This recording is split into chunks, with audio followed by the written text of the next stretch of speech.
অভিষেক চন্দ্র এবং তার দ্বারা যে একটা ঘোটালা হয়েছে, এটা সমুদ্রে নিমজ্জিত বরফের চাই বা তার এক শৃঙ্গ, একটা ছোট্ট টুকরা মাত্র।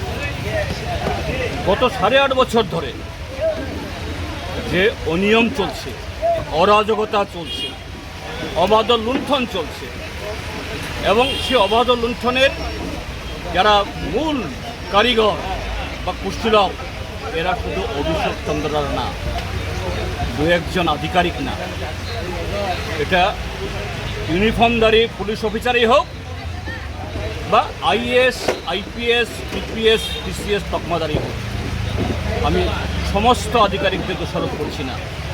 উপরতলায় যখন গুণে ধরে দুর্নীতির সমুদ্রে যখন নিমজ্জিত হয়, তখন অভিষেক চন্দ্ররা এইভাবেই সমস্ত ক্ষেত্রেতে এর দুর্নীতির সুযোগ পায়।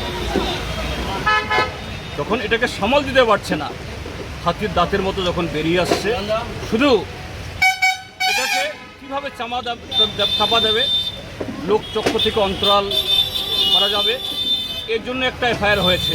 কিন্তু দেখা যাবে এ কদিন আগেও একজন আইএফএস অফিসার, তার মামা এসছে লক্ষ লক্ষ কোটি টাকা নিয়ে ট্রাং ভর্তি করে পালাচ্ছে। আরে মামা তো দুয়ে দেয়ই না। হ্যাঁ, মামাকে ধরেছে, ভালো করেছে পুলিশ, কেন সে আইএফএস অফিসারকে ধরা গেল না? কী করে পার হলো? সে আইএফএস অফিসার কীভাবে লুকিয়ে থাকে, আজ পর্যন্ত তার হদিশ পেল না। তো অভিষেক চন্দ্র, এই ঘটনা আরও বহু আগে ধরা পড়েছে, কিন্তু অভিষেক চন্দ্রকে পালানোর সুযোগ তৈরি করে দিয়ে এইভাবে শেষ মুহূর্তে একটা এফআইআর করা হয়েছে। তো আমি বলবো, এটা সমুদ্রে নিমজ্জিত বরফের চাই মাত্র ত্রিপুরার যে দুর্নীতি, মানিক সাহা, রতনলাল নাথের নেতৃত্বে যেখানে হাত দেওয়া যাবে, কৃষি, গ্রামোন্নয়ন, শিক্ষা, স্বাস্থ্য, ওই ইয়েতে কী বলে আরক্ষা, সমস্ত জায়গাতে শুধু দুর্নীতি, দুর্নীতি, দুর্নীতি। এই যে গতকাল এবং আজকে প্রায় 20 কোটি টাকার নিষিদ্ধ সামগ্রী আসছে আগরতলা স্টেশন, কী করে আসে এগুলো?